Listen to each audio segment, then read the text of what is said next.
کچھ فرقہ پرست طرح نظریات رکھنے والے حضرات نے یہاں پر بھی اس فتنے کا اظہار کیا ہے۔ یہاں پر بھی مورتیاں تھیں اور مورتیوں کے اوپر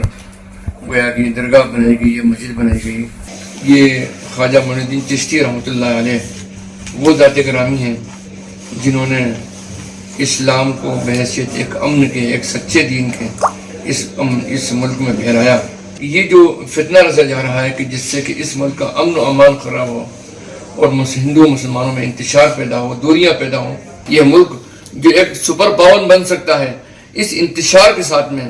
اس بدامنی کے ساتھ میں، تو قیامت تک یہ سپر پاور نہیں بن سکتا۔ حکومت کو کوئی بھی کام ایسا نہیں کرنے دینا چاہیے۔ حکومت کی ذمہ داری ہے پوری کہ وہ کوئی بھی ایسا کام نہیں کرنے دے جس سے اس ملک میں عدم احترام اور کسی بھی مذہب کے خلاف کوئی بات پیدا ہو۔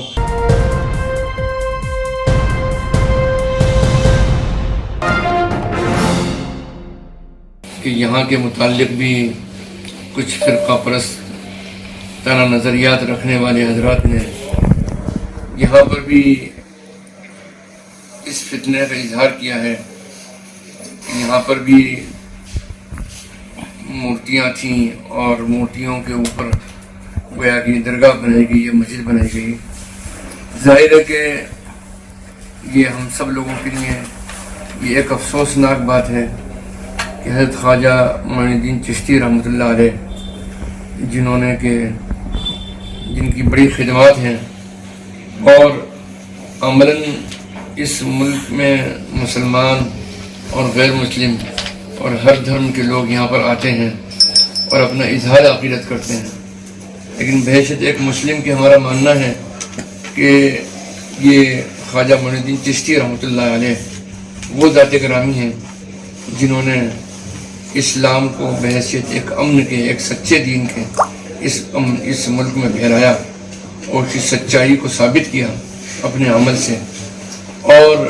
یہی نتیجہ ہے کہ انہوں نے امن اور آشتی کا اور جو چراغ جلایا اس ملک میں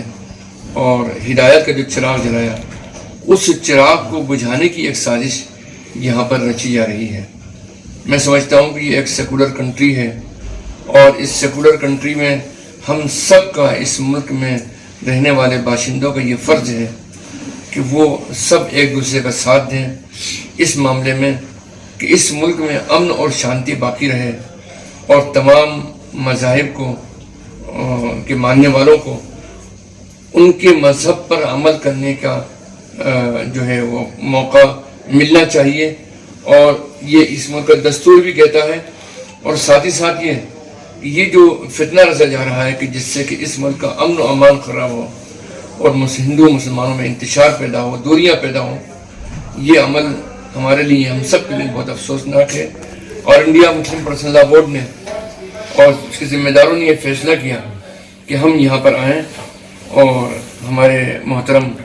جناب سرور چشتی صاحب قبلہ اور جمیع سجادگان اور جو کمیٹی کے یہاں کے ممبران ہیں، خدام خواجگان، ان سب سے ہماری وابستگی کا اظہار کریں کہ ہم آپ چونکہ حق پر ہیں، ہم آپ کے ساتھ میں ہیں اس معاملے میں، اور یہ اس بات میں ہم جس طریقے سے کہ اس ملک کے باشندے کو آپ کا ساتھ دینا چاہیے، ہم اسی کے ساتھ ساتھ بحیثیت ایک مسلمان کے بھی آپ کے ساتھ میں ہیں، اور اس سلسلے کے اندر ہم عملاً بھی آپ کے ساتھ تعاون کرنے کو تیار ہیں، اور ہم حکومت سے بھی اس بات کا مطالبہ کرتے ہیں کہ وہ اس طرح کی نظریات رکھنے والوں کے اوپر روک لگائے۔ اس سے اس ملک کی امن اور شانتی کو بڑا خطرہ لاحق ہے، اور حکومت کو کوئی بھی کام ایسا نہیں کرنے دینا چاہیے۔ حکومت کی ذمہ داری ہے پوری کہ وہ کوئی بھی ایسا کام نہیں کرنے دے جس سے اس ملک میں عدم احترام اور کسی بھی مذہب کے خلاف کوئی بات پیدا ہو اور عدم احترام کی کیفیت لوگوں میں پیدا ہو، اس ملک کا امن اور شانتی غارت ہو جائے۔ اس سلسلے کو روکنے کے لیے یقیناً کوئی ٹھوس قدم اٹھانا چاہیے، اور میں سمجھتا ہوں کہ سپریم کورٹ نے ابھی جو ریسنٹلی آرڈر پاس کیا ہے، اس سے